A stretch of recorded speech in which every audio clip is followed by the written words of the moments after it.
सिद्धार्थनगर का विकास कैसे संभव है कि ग्रामीण भारत के अंदर अगर शिक्षा व्यवस्था को सुदृढ़ और मजबूत करना। नमस्कार दोस्तों, एक बार फिर से स्वागत है आपका सिद्धार्थनगर की पावन धरती पर। और हमारे बीच में बहुत सारे प्रतिष्ठित व्यक्ति बैठे हैं और हमारे बीच माननीय आकर्षण जी, माननीय तारकेश्वर जी, माननीय विनय जी और माननीय सुनील सर जी बैठे हैं। सर, एक बार आप लोग अपना अपना परिचय बता दें सर। नमस्कार सभी को, मेरा नाम आकर्षण है और अखिल भारतीय विद्यार्थी परिषद जो छात्र संगठन है ABVP, उसका इस सिद्धार्थनगर जनपद का जिले का संगठन मंत्री हूँ और केंद्र हमारा ये नौगढ़ है। तारकेश्वर नाम है मेरा और राष्ट्रीय स्वयंसेवक संघ का ही एक धर्म जागरण विभाग है, उसके मैं सह प्रांत प्रमुख के नाते उस गोरक्ष प्रांत का मैं कार्य देखता हूँ। विनय नाम है मेरा, मैं राष्ट्रीय स्वयंसेवक संघ का सिद्धार्थनगर का नगर प्रचारक हूँ और मेरा केंद्र है सिद्धार्थनगर। मैं सुनील कुमार, रघुवर प्रसाद जायसवाल इंटरमीडिएट कॉलेज में संस्कृत का शिक्षक हूँ। बहुत बहुत धन्यवाद सर आप लोगों का, आप लोगों ने अपना परिचय दिया। सर, जैसा कि अभी आप लोग सिद्धार्थनगर में बैठे हैं और एक ज़िले की प्रतिष्ठित विद्यालय रघुवर प्रसाद जायसवाल इंटर कॉलेज में हम लोग हैं और सर आप लोग सिद्धार्थनगर में घूमे टहले हैं, बहुत जगह पर घूमे टहले हैं। कहीं ना कहीं अगर हम आउट ऑफ सिद्धार्थनगर जाते हैं, गोरखपुर जाते हैं, लखनऊ जाते हैं, दिल्ली जाते हैं, मुंबई, इलाहाबाद कहीं जाते हैं, तो एक बार सिद्धार्थनगर को अपना परिचय बताने में थोड़ा सा मतलब लगता है कि हाँ, सिद्धार्थनगर बहुत पिछड़ा हुआ इलाका है। अगर कहीं पर सिद्धार्थनगर की चर्चा होती है तो एजुकेशन के मामले में, राजनीति के मामले में और कहीं ना कहीं डेवलपमेंट के मामले में सिद्धार्थनगर सबके नज़र में ये होता है कि बहुत पिछड़ा हुआ है सर, है ना। तो सर मैं आप लोगों से एक प्रश्न करना चाहूँगा, क्योंकि सर आप लोग मतलब ज़िले में भ्रमण कर रहे हैं, लोगों के बीच में हैं, और तो मैं आपसे पूछना चाहूँगा सर कि सिद्धार्थनगर का विकास कैसे संभव है सर। आकर्षण सर आप बताएं। देखिए, मुझे लगता है कि सिद्धार्थनगर का विकास जो प्रमुख चीज़ है जिसके माध्यम से किसी भी क्षेत्र का विकास संभव होता है वो होती है उस क्षेत्र की शिक्षा। और जब तक शिक्षा का गुणवत्ता, यहाँ पे शिक्षा का स्तर बढ़ेगा नहीं, अक्सर जैसा आपने अभी कहा कि कहने में लगता है कि हम सिद्धार्थनगर से हैं, उत्तर प्रदेश में पिछड़े ज़िलों में दूसरे पायदान पे ये सिद्धार्थनगर जनपद आता है। सीमावर्ती क्षेत्र होने के नाते संसाधनों की कमी है। आज यहाँ पे बहुत से 198-92 इंटर कॉलेजों की सूची है जो ज़िले से हमें मिलती है। ऐसे कॉलेजों की सूचियाँ हैं, लगभग 65 से ऊपर डिग्री कॉलेजों की हमारे पास सूचियाँ हैं। लेकिन आप ज़मीनी हकीकत पे अगर जा कर के उन महाविद्यालयों को देखेंगे या इंटर कॉलेजों को देखेंगे तो शायद ही, मुझे लगता है अगर 65 महाविद्यालय हैं तो शायद गिन के 10 महाविद्यालय ऐसे होंगे जहाँ क्लासेस होती हैं, जहाँ शिक्षक हैं। तो कहीं ना कहीं जब तक इस क्षेत्र में शिक्षा का स्तर, अच्छे शिक्षकों का जो है संग्रह नहीं किया जाएगा, मुझे लगता है तब तक इस क्षेत्र में विकास या इस क्षेत्र का सर्वांगीण विकास नहीं हो पाएगा। बहुत बहुत आभार सर, आपने बताया कि आपने कहा कि मेन मुख्य कारण है शिक्षा। और जैसा कि मेरा भी मानना है कि जिस राष्ट्र में शिक्षा को बढ़ावा दिया जाता है उसी राष्ट्र का विकास होता है ना। और लोगों ने, हमारे बुजुर्ग लोग भी कहे हैं कि शिक्षा एक ऐसा शास्त्र है, एक ऐसा अस्त्र है जिससे हर एक सफलता प्राप्त की जा सकती है ना सर। तो सर आपने शिक्षा के बारे में बात की, तो मैं सर आपसे, आप भी मतलब सिद्धार्थनगर में घूम टहल रहे हैं, जनता के बीच में टहल रहे हैं, सर मैं आपसे प्रश्न करना चाहूँगा कि सिद्धार्थनगर में जो शिक्षा का स्तर है काफ़ी गिरा हुआ है। और जैसा कि सर जग जाहिर है, यहाँ के प्राइमरी स्कूल की बात करें तो आप समझ सकते हैं कि हर कोई सरकारी स्कूल के नाम पर जाना नहीं चाहता है। तो सर मैं आपसे ये पूछना चाहता हूँ कि सिद्धार्थनगर में शिक्षा के स्तर को कैसे बढ़ाया जा सकता है सर, आप नहीं राय दीजिए सर। देखिए, किसी भी काम करने के लिए मैं जहाँ भी जाता हूँ एक चीज़ मैं जानता हूँ, एक 4D फार्मूला मेरे पास है। 4D फार्मूला है। पहले डी का मतलब होता है डिजायर, उसका इरादा है क्या। उसके बाद जो दूसरा डी होता है उसका मतलब होता है डायरेक्शन। तीसरा डी है हमारे पास, उसको बोलते हैं हम डिसिप्लिन। और चौथा डी है, उसको हम बोलते हैं डेडिकेशन। तो अगर वास्तव में यहाँ का समाज, यहाँ का नेतृत्वकर्ता जो विशेष करके शिक्षक समाज होता है, जो शिक्षक होता है भविष्य का निर्माण करता होता है, अगर यहाँ का समाज और यहाँ का जो शिक्षक वर्ग है और शिक्षक के साथ साथ ब्यूरोक्रेसी और डेमोक्रेसी में संबंधित लोगों की भी मैं बात कर रहा हूँ। अगर ये लोग इस 4 प्रकार का जो मैं 4D बताया हूँ, यानी मजबूत इरादा उनका हो जाए, यहाँ के जो शिक्षार्थी हैं उनको उचित डायरेक्शन मिले, और सीखने वाले जो शिक्षार्थी हैं उनको भी डिसिप्लिन, अनुशासित होकर के और समर्पण भाव से अगर ऐसा कार्य करें, तो मैं समझता हूँ कि सिद्धार्थनगर का विकास निश्चित होगा और भारत के नंबर 1 पर ऐसा देश हो सकता है। बहुत बहुत धन्यवाद सर। मिला जुला करके आपके कहने का तात्पर्य यह है कि कहीं ना कहीं जागरूकता की कमी है ना। जब तक शिक्षक और शिक्षार्थी मिलकर एक दूसरे को जागरूक नहीं करेंगे, तब तक शिक्षा के स्तर को नहीं बढ़ाया सकता सर। जागरूकता जी, साथ साथ जो इसके कर्ता धर्ता हैं, इस समाज को जो भी संसाधन सरकार के द्वारा या समाज के द्वारा है, उसका प्रामाणिकता से उपयोग होना चाहिए, और हम जो मेहनत करते हैं उसमें प्रामाणिकता होनी चाहिए, और जब वो समर्पण और इरादा मजबूत होगा तभी होगा। जी बिल्कुल सर, बहुत बहुत धन्यवाद सर आपका। और एक सर, समाज में समस्याएं और देखने को मिलती हैं कि जैसे जो गुरु और शिष्य का रिश्ता होता है, इसमें कहीं ना कहीं डिस्टेंस, दूरियां बनती जा रही हैं। लोग एक दूसरे का, अपने छोटे से बड़े का सम्मान करना भूल जा रहे हैं। और आप देख रहे हैं, इससे माता पिता हैं, भाई बहन हैं, बड़े भाई हैं, गुरु हैं और शिष्य हैं, इन सब में कहीं ना कहीं जो डिस्टेंस होता जा रहा है। मिला जुला कर कहने का मतलब ये है कि आजकल नैतिक मूल्यों में गिरावट देखने को मिली है ना। इसके जिम्मेदार कौन है? शिक्षा जिम्मेदार है, अभिभावक जिम्मेदार है, या फिर समाज जिम्मेदार है? क्योंकि आप देख रहे हैं कि समाज में बहुत सारे बलात्कार के केसेस मिल रहे हैं। कहीं ना कहीं लड़कियां अपने आप को असुरक्षित महसूस कर रही हैं। रास्ते में लड़कियां जा रही तो उनके ऊपर टीजिंग होती है, छीटाकसी होती है।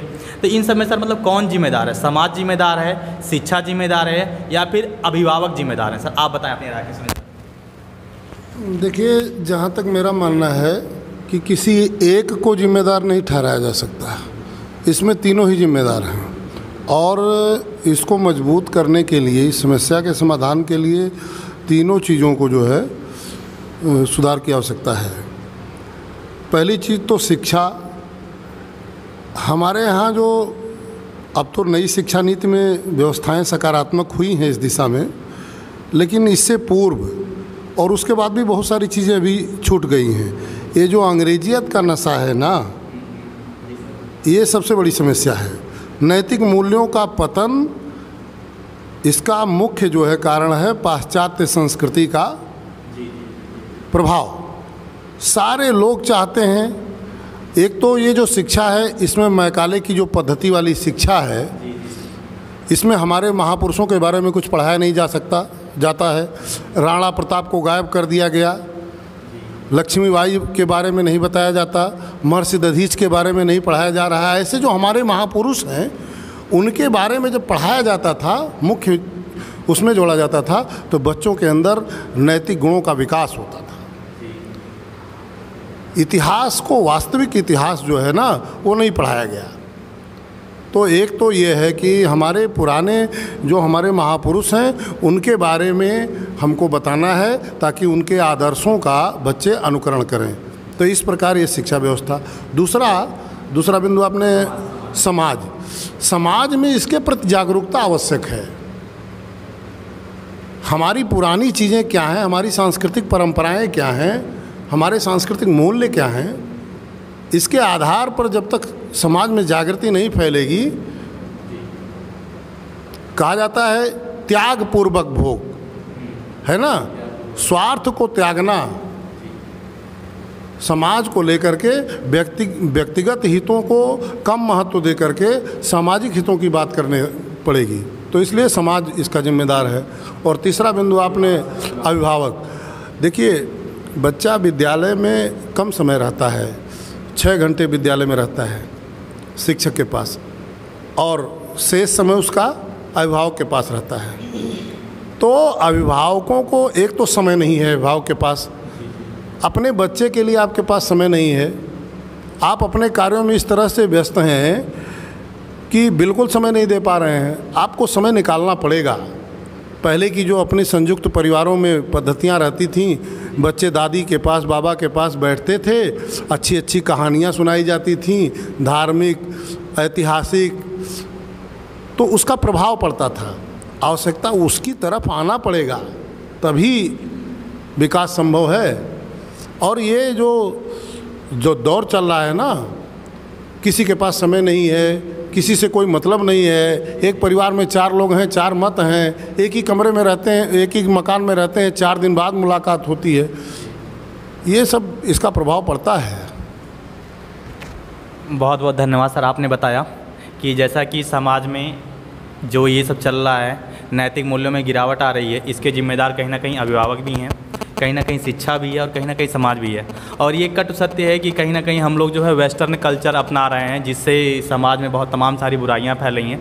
अगर हम अपनी संस्कृति और सभ्यता को दें तो कहीं ना कहीं, हाँ जी बिल्कुल बिल्कुल, आपके पास भी आ रहे हैं सर, एक बार आप बता। देखिए, मुख्य जो संस्कृत है ना और हमारी सांस्कृतिक पद्धति है, उस पे लौटना पड़ेगा। समाजस्य हितम संस्कृते निहितम, समाज का हित संस्कृत में निहित है। हमारे वेदों की महत्ता को विदेशी विद्वान समझते हैं, हमारे पुराणों की महत्ता को विदेशी विद्वान समझते हैं। गीता की व्याख्या एक विदेशी जो है करता है और वो अंग्रेजी में उसको ट्रांसलेट करके लाता है और भारत के लोग उसको अंग्रेजी में पढ़ते हैं, जबकि वो है मूल संस्कृत में। तो संस्कृत भाषा की उपेक्षा भी इसका एक मुख्य कारण मान लीजिए। जब तक संस्कृत की शिक्षा नहीं होगी घर घर में, तब तक नहीं संभव है कि विकास हो। जी बिल्कुल सर, कहीं ना कहीं हम लोग अपनी संस्कृति को भूल रहे हैं, अपनी सभ्यता को भूल रहे हैं। ये वाकई कहीं ना कहीं शिक्षा के अभाव के माध्यम से ही हम अपनी सब भूल रहे हैं। सर आप कुछ कहना चाह रहे हैं सर इस बात पर? किसी ने कहा है कि शिक्षा क्या स्वर साध सकेगी यदि नैतिक आधार नहीं है। हम जो वर्तमान में जो शिक्षा ग्रहण कर रहे हैं, हम इस शिक्षा पाके केवल शिक्षित हो रहे हैं, और जब तक ऐसी शिक्षा या ऐसी शिक्षा प्रणाली जब तक हम नहीं विकसित करेंगे जिससे व्यक्ति के अंदर नैतिकता का भाव जागरण हो, और जब नैतिकता का भाव जागरण होता है तो व्यक्ति का मूल्य बढ़ता है। भीड़ का कोई मतलब नहीं होता है, उसके कहने का कोई मतलब नहीं है, लेकिन वही बात एक पढ़ा लिखा विद्वान, एक डिग्री कॉलेज का प्रोफेसर या इस देश का कोई एक अच्छा डेमोक्रेसी या ब्यूरोक्रेसी का जब व्यक्ति बोलता है तो उसकी बात पूरा समाज सुनता है। वो कारण क्या है? क्योंकि उसने क्या जो शिक्षा का स्तर है, जो उसका एक सोशल स्ट्रेटिफिकेशन यानी समाज का जो स्तरीकरण है उसका, उसने अपने आप को मूल्यवान बनाया है। तो जब तक व्यक्ति अपने को मूल्यवान नहीं बनाएगा तब तक वास्तव में विकास नहीं होगा। और विकास के लिए हमको जैसे हमारे अभी सुनील जी ने जितनी बातें बताया है, 60 में उसको कहना हो तो एक शब्द कहते हैं कि अपनी जो पुरानी परंपराएं हैं, अपना जो इतिहास है, ये कहा जाता है कि मेरे जीवन की एक छोटी सी घटना है, मैं आपको 2 मिनट बता देता हूँ। बनारस में आ रहा था, देवगांव बाज़ार की बात है, एक व्यक्ति आकर के मेरे गाड़ी पर डंडा मारा, तो मैं उसको पकड़ा तो लोगों ने कहा कि भाई साहब इसको छोड़ दीजिए। तो मैं पूछा क्यों? तो कहा लो पागल है। तो जब मैं आगे बढ़ा तो मैं सोचता था कि पागल क्यों है, जबकि उस पागल के विषय में लोग कहते थे अंग्रेजी बहुत फराटेदार से बोलता है, पढ़ने में भी उसको बहुत है। तो कहा जाता है कि जो अपना भूत यानी अपना इतिहास भूल जाए और भविष्य यानी अपना लक्ष्य भूल जाए, जो केवल वर्तमान में जीता है वो पागल है। और वर्तमान की जो शिक्षा पद्धति है, जो प्रणाली है, वो हमको केवल वर्तमान में जीना सिखा रही है। हमारा भूत हमसे काट दिया, हमारा इतिहास हमसे, जो हमारा इतिहास है वो काट दिया। हम मैकाले को, बाबर को, हुमायूं पढ़ कर के क्या हम बाबर मैकाले नहीं बन सकते? हमको पढ़ना है तो हम अपने पूर्वज के बढ़ेंगे कि मेरे बाप दादा ने क्या किया है, तब मेरा देश का विकास होगा। मैं अगर यहाँ से बाहर जाऊँ तो मुझको बाबर के नाम से नहीं, मुझे राम और कृष्ण के नाम से पहचाना जाएगा, मैं उसका वंशज हूँ। तो इस शिक्षा के साथ साथ आधुनिक शिक्षा हर प्रकार के साथ साथ हमको अपना ऐतिहासिक पौराणिक अपने इतिहास को भी जानने की आवश्यकता है। एक मैं थोड़ा सा इंटरप्ट करना चाहूँगा सर, जैसा कि आजकल के जो समय चल रहा है, कहीं ना कहीं साइंटिफिक चल रहा है। लोग कहीं ना कहीं अपने आप को साइंटिफिक तरीके से प्रूव कर रहे हैं, तब जाके लोग मान रहे हैं। और आजकल कहीं ना कहीं विज्ञान अपने आप में बहुत ज़्यादा अग्रणी है ना। तो इसके बारे में सर ये कह रहे हैं कि हाँ आप ठीक है पुरानी परंपरा को अपनाएं, बहुत अच्छी बात है, मानते हैं, ठीक है, लेकिन कहीं ना कहीं जो साइंस जो विज्ञान है, विज्ञान जो प्रूव कर रही है, कहीं ना कहीं विज्ञान ही ज़्यादा आगे जा रहा है, इस पर क्या कहेंगे आप सर? मैं तो एक बात कहता हूँ, विज्ञान अभी तक तो रिसर्च कर रहा है, सर्च तो कर नहीं रहा। सारी बातें रिसर्च हो रही हैं। हम पीएचडी करते हैं तो भी रिसर्च करते हैं। जो भारत के हमारे जो वेद हैं, ग्रंथ हैं, उस वेद और ग्रंथों में जो लिखा है आप उसको रिसर्च कर रहे हो, ठीक है, आप हेलीकॉप्टर बना लिए, जहाज़ बना लिए, परमाणु बम बना लिए, सब चीज़ बना लिए, लेकिन जब हमारे पास ज्ञान नहीं होगा, हमारे पास उचित गलत सही का निर्णय करने का क्षमता नहीं होगी, तो हमारे लिए वो विज्ञान बेकार है। हम उस विज्ञान से विनाश कर सकते हैं। लेकिन अगर हमारे पास सही ज्ञान है कि मुझको इसका उपयोग कैसे करना है, और शिक्षा यही चीज़ सिखाती है, और नैतिकता का मतलब ये नहीं है कि हम विज्ञान को छोड़ दें, परंपरा का ये मतलब नहीं है कि हम छोड़ दें। जो गलत परंपरा है जिससे समाज बिगड़ रहा है उसको निश्चित रूप से छोड़ देना चाहिए। कुछ परंपराएं निश्चित काल के लिए होती है, उस समय सही था, आज गलत है। आज कुछ चीज़ें सही हैं, भविष्य में गलत हो सकती हैं, तो उसको छोड़ने में कोई दुराई नहीं होना चाहिए। और मेरी संस्कृति में ऐसा हुआ है, पहले धोती पहनते थे, आज हम पैंट शर्ट पहन रहे हैं, यही समाज अपना रहा है।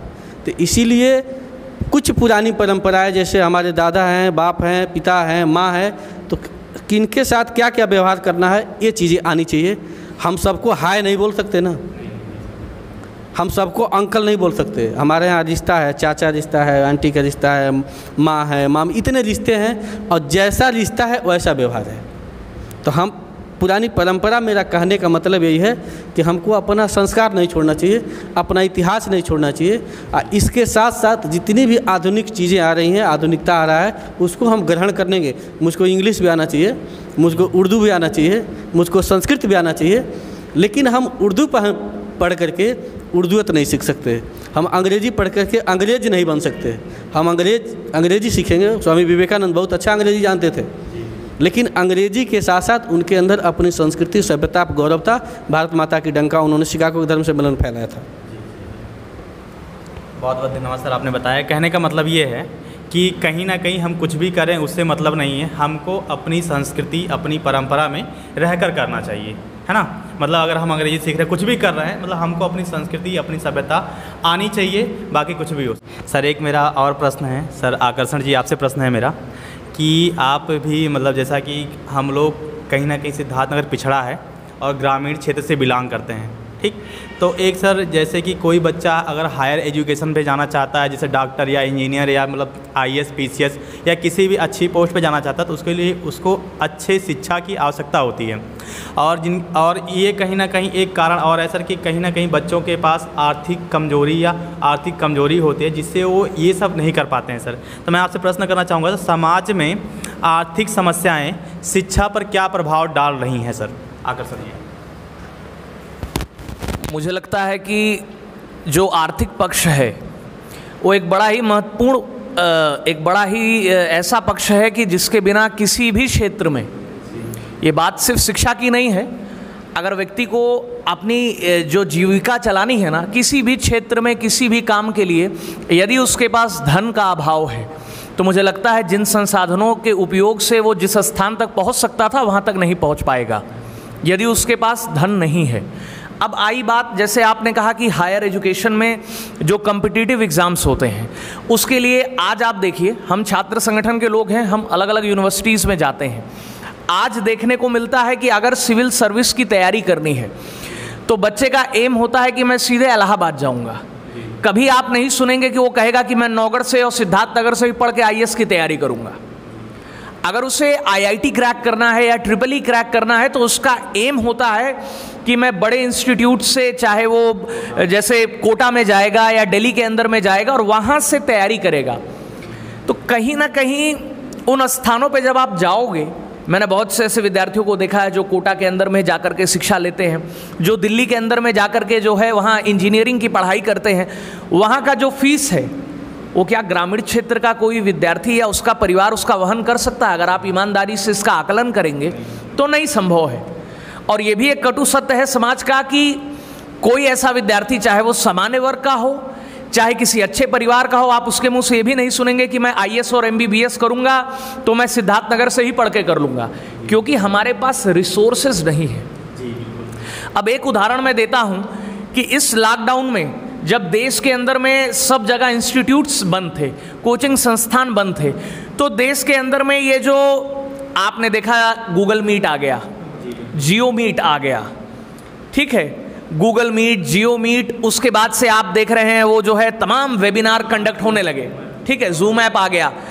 अब जो विषय निकल करके आता है, जो सबसे बड़ा विषय है कि मैं सिद्धार्थ यूनिवर्सिटी की बात करूं, मैं सिद्धार्थ यूनिवर्सिटी के अंदर में वाइस चांसलर महोदय के साथ बैठा था।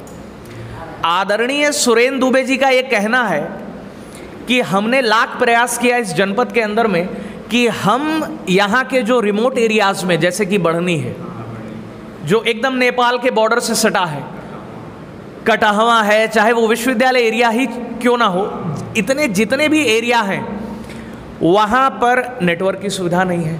अब अगर ऑनलाइन क्लास कंडक्ट की जा रही है, स्टडी मटेरियल ऑनलाइन प्रोवाइड किए जा रहे हैं, जब छात्र के मोबाइल में नेटवर्क ही नहीं है, नेट का एक्सेस ही नहीं है, तो क्या संभव है वो पढ़ाई कर पाएगा? चाहे वो ग्रेजुएशन लेवल का आप स्टडी मटेरियल देना चाहो, चाहे पोस्ट ग्रेजुएशन लेवल का, क्या संभव है मिल पाएगा? नहीं मिल पाएगा। तो ठीक उसी प्रकार से रिसोर्सेस पे हमें फोकस करना होगा, हमें प्रयास करना होगा। ये सिर्फ पढ़ाई के लिए ही और कंपटीशन के लिए ही नहीं है। आप देखो कि अगर किसी को जॉब करनी है, IT सेक्टर में जॉब पानी है, हब क्या है? बैंगलोर है, चेन्नई है। उसको जॉब करनी है, अगर वो किसी भी स्ट्रीम से अगर वो पढ़ाई कर रहा, कभी आप नहीं सुनोगे कि वो लखनऊ में इंडस्ट्री है। लखनऊ में कोई इंडस्ट्री नहीं है, कानपुर के अंदर में कोई ऐसी व्यवस्था नहीं है कि वो उसी पैकेज पे वो धन कमाए जो वो जाकर के बेंगलोर और चेन्नई में कमाता है। वो हैदराबाद में ज़्यादा अच्छी कमाई करके आएगा, उसकी अपेक्षा हमारे पूर्वांचल में या हमारे यूपी में ऐसा डेवलपमेंट नहीं है। तो जब तक रिसोर्सेज नहीं आएंगे, जब तक संसाधन नहीं आएंगे, और मुझे लगता है इसके लिए अलग अलग तरह के विकल्प तैयार करने की आवश्यकता है, इसके लिए अलग अलग तरह के प्रयासों को करने की आवश्यकता है, तब ही हम जो शिक्षा में समानता की बात करते हैं कि गरीब और निर्धन का बच्चा भी यहाँ पे डॉक्टर बन सकता है रहते हुए, वो IAS बन सकता है, वो PCS का एग्ज़ाम क्वालिफाई कर सकता है। कोई आवश्यक नहीं है कि वो किसी हायर फैमिली का बच्चा हो, या वो जा कर के गोरखपुर में शिक्षा ले, वो या जा कर के इलाहाबाद में ले। जिस दिन यहाँ का एक एक घर का बच्चा ये कहने लगेगा कि मैं मेडिकल की तैयारी सिद्धार्थनगर से ही कर करके, मैं यहीं से तैयारी करूँगा नीट की, यहाँ इंस्टीट्यूट्स हैं, तो मैं आपके इस चैनल के माध्यम से कहना चाहूँगा कि आज आवश्यकता है कि इन सेंटर्स पे जो हमारे रिमोट क्षेत्र हैं, ऐसे पिछड़े डिस्ट्रिक्ट्स हैं, वहाँ पर ऐसे इंस्टीट्यूट आएँ और कुछ ऐसे प्रयोग करें जिससे अभाव मिट सके। बहुत बहुत धन्यवाद सर, आपने बहुत अच्छी बात बताई आकर्षण जी, कि कहीं ना कहीं शिक्षा का अभाव है, कहीं ना कहीं संसाधन के अभाव हैं, जिससे एक ब्रेन ड्रेन भी होता है। जैसे कोई अच्छा सा मतलब कंप्यूटर का जानकार है, वो जाके अमेरिका में जॉब कर लेता है। कोई अच्छा सा डॉक्टर है जो कि मतलब अपना यहाँ इंडिया छोड़ करके सब कुछ पढ़ाई लिखाई की इंडिया में जा कर के चाइना में चला जाता है, जापान में चला जाता है, इटली में चला जाता है, इंग्लैंड में चला, कहीं भी चला जाता है, अमेरिका में चला जाता है। तो ये सब कहीं ना कहीं संसाधन की कमी की वजह से ही मतलब ये प्रतिभा पलायन होती है ना। तो ये वाकई बहुत ज़रूरी है कि हमारे सिद्धार्थनगर में भी ऐसी संस्था या ऐसी व्यवस्था होनी चाहिए कि गरीब तबके या अमीर तबके के हर कोई व्यक्ति आ करके सिद्धार्थनगर में पढ़ाई कर सके। सर बहुत बहुत धन्यवाद सर आपका। एक सर मैं और आपसे प्रश्न करना चाहूँगा आकर्षण जी, आपसे मेरा प्रश्न ये है कि शिक्षा का ज़्यादा आधुनिक होना शिक्षा के स्तर को बढ़ावा देना है या घटावा देना है? सर आप इस पर अपनी राय दें सर। देखिए, मेरा मानना है कि आधुनिकता तो आएगी समाज में। आज हम 2020 में बैठे हैं, हम अगर ये कल्पना करेंगे कि हम आधुनिकता के साथ जो है अपने को तैयार नहीं करेंगे, तो ये कहीं ना कहीं गलत होगा। आज देखिए, सबसे बड़ा आधुनिकता का उदाहरण मैं दूंगा इस वैश्विक महामारी में, इस कोरोना काल में, जब देश के अंदर में, मैं फिर वही बात कह रहा कि जब देश के सभी शिक्षण संस्थानों में कोई भी स्टूडेंट नहीं आ रहा था, तो भी क्या ऐसा हुआ क्या कि शिक्षाएं प्रभावित हुई? अब मैं आपको उदाहरण देता हूं, इसी जनपद के अंदर में प्रत्येक इंटर कॉलेज के अंदर में एक क्लास का, यहाँ तक सेक्शन वाइज अलग अलग व्हाट्सएप ग्रुप बना, जो क्लास टीचर थे उनको ही उसी ग्रुप का एडमिन बनाया। जिस बच्चे के पास मोबाइल था उसका नंबर, नहीं तो उसके अभिभावक का नंबर उस ग्रुप में जोड़ा गया। नियमित वहां पे स्टडी मटेरियल प्रोवाइड किए गए और बच्चे से उसका लेखा जोखा लेता जाता रहा गया कि तुमने कितना कोर्स किया, कितनी पढ़ाई की।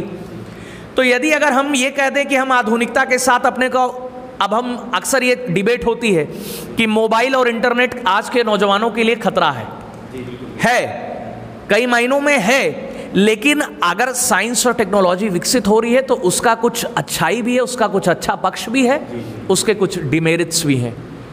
तो हमें उन दोनों पक्षों को, we have to consider both side, merit भी डिमेरिट भी। अगर दोनों का समावेश करके चलेंगे तो ही आधुनिकता का लाभ ले पाएंगे। और मुझे लगता है बिना आधुनिकता के साथ जुड़े, आज मैं आपको बताऊं, बड़े बड़े अच्छे ऐसे बड़े बड़े जो है कॉरपोरेट कंपनियां, इन्फोसिस, डेलॉयट, विप्रो, HCL, ऐसी बड़ी बड़ी कंपनियां आज वर्क फ्रॉम होम कर रही है। कोई एम्प्लॉय नहीं जा रहा। देश की अगर ये कंपनियां ना चलें तो शायद देश की अर्थव्यवस्था शून्य होने लगे, गिरने लगे, गिरावट आ जाए। लेकिन गिरावट नहीं आ रही है। क्यों नहीं आ रही है? हम टेक्नोलॉजी के साथ लगातार, हम जहां हैं, जिस घर में हैं, वहां बैठ के वर्क फ्रॉम होम कर रहे हैं। तो कहीं ना कहीं टेक्नोलॉजी हमारे लिए, एक तरह से मैं कहूं तो उसके नुकसान भी हैं, लेकिन हमें प्रयास करना है कि हम उसके सकारात्मक पहलुओं पे ध्यान दें। बहुत बहुत धन्यवाद सर, आपने बहुत अच्छी बात कही कि जो ये आधुनिकता है इसमें कहीं मेरिट्स भी है, कहीं ना कहीं डिमेरिट्स भी है ना। अगर हम उसके मेरिट्स को लेकर के चलें तो वाकई हम बहुत आगे जा सकते हैं, एक सक्सेसफुल पर्सन बन सकते हैं। अगर हम उसके डिमेरिट्स को लेकर चलें तो हम बर्बाद भी हो सकते हैं, है ना। खतरनाक भी है और फ़ायदे भी हैं इसके। बहुत बहुत धन्यवाद सर। एक सर मैं आपसे, सुनील जी, आपसे मैं प्रश्न करना चाहूँगा।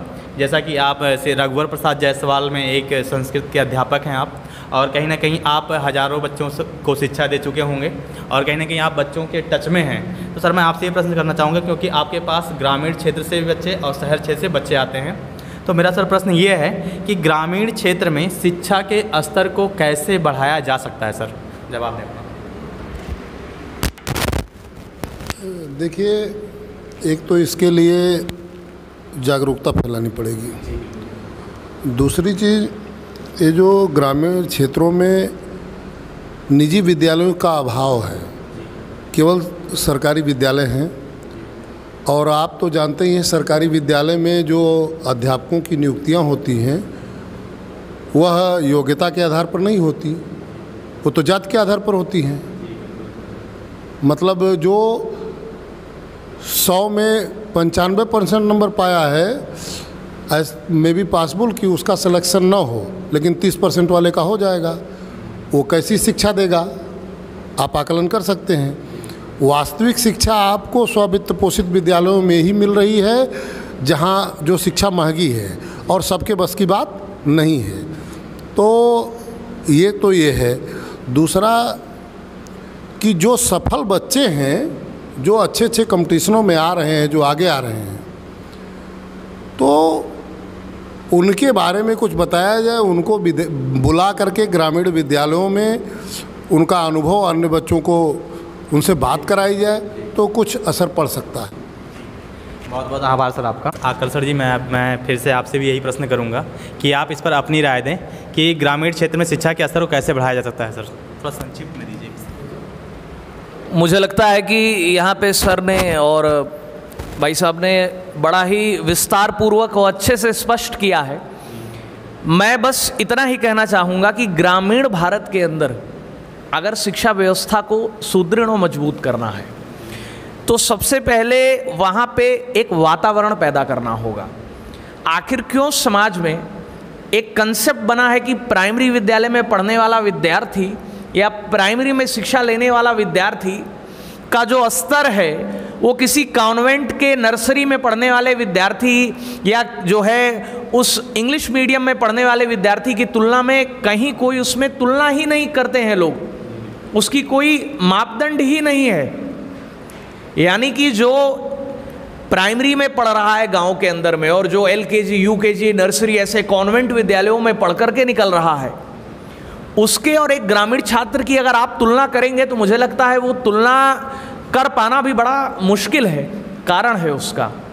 मैं आज एक छोटा सा उदाहरण दूंगा। मैं आज सुबह एक गांव में था, गांव का नाम है भरमी, इसी लोटन ब्लॉक का गांव है। वहाँ भरमी के प्राथमिक विद्यालय पर मेरा एक कार्यक्रम था।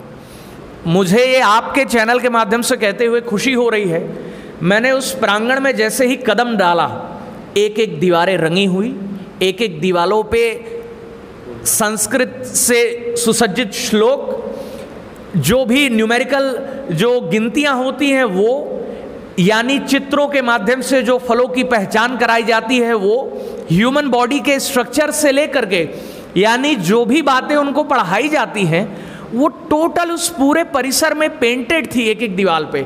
यानी ऐसी सफ़ेद दीवार और ऐसी पीली दीवार नहीं थी, एक एक जगह चित्र लगे थे, ज्ञानवर्धक चित्र। मैंने पूरे कमरों का भ्रमण किया, एक भी कोना ऐसा नहीं था जहाँ पे कोई कंटेंट ना हो एजुकेशन से जुड़ा हुआ। ये एक रचनात्मकता है।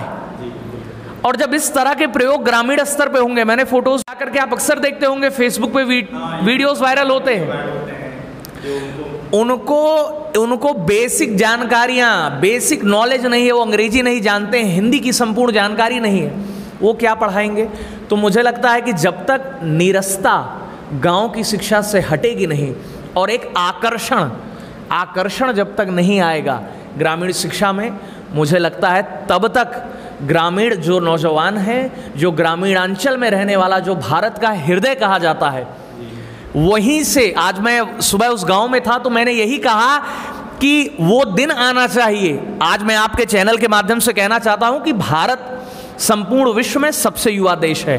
हर तीसरा व्यक्ति यहाँ नौजवान है, 24 से 28 साल की आयु का है।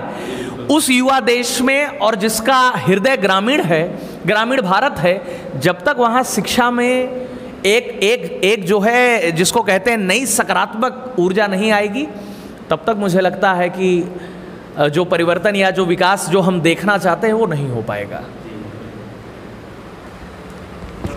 धन्यवाद आकर सर जी, आपने बहुत अच्छी बात कही। एक बार आप लोगों का फिर से आभार व्यक्त करना चाहूँगा कि आपने इतनी अच्छी बात बताई, और कहीं ना कहीं ये बहुत ही प्रेरणादायक स्रोत है। और कहीं ना कहीं मैं आपको एक बार चैनल को बताना चाहूँगा, जनता को बताना चाहूँगा कि शिक्षा ही ऐसा है, अगर आप शिक्षित हैं तो आपकी समाज में वैल्यू होती है, अगर आप अशिक्षित हैं तो आपकी समाज में कम वैल्यू होती है। इसी के साथ हम लोग अपने विराम करते हैं सभा को। फिर हम लोग मिलेंगे नेक्स्ट वीडियो में नई ऊर्जा के साथ, नई जोश के साथ। तब तक के लिए आप लोग अपना ख्याल रखते रहिएगा।